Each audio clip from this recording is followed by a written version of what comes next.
How can we put an image inside a shape in Canva? First, create a document.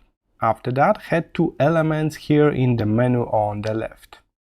Search for the Elements group called Frames. So just simply scroll down until you see Frames. Click See All to expand this group, and you will see now different categories of frames like basic shapes, films and photo, devices, paper-like, flowers, blobs. You got the picture. There are even letters and numbers. Okay, so from here you select the frame that you want to use for your picture.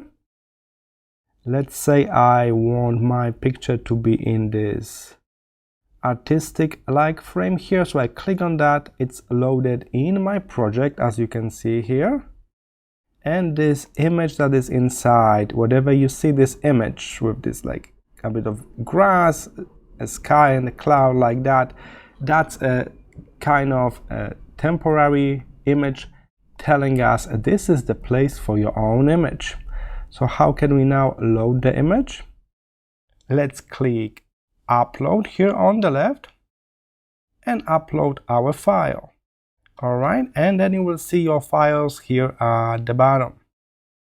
Select the one you want to use, and it will be here in your artboard. As you may notice, I simply drag into that frame and done. Alright, so that's how you can put your images inside shapes. First, upload them.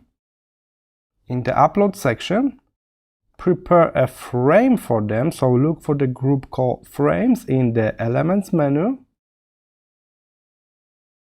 Let's say this one. This picture you see here is a sample image that we can replace. So let's head back to Uploads, and now we can drag in your image directly to that frame, and you are done. Keep in mind, you can still double tap to modify the size of the image. You can change the rotation of it, and all of the basic transformations are here. Then click Done, and you are back here. Alright, I hope this was helpful. See you in the next tutorial.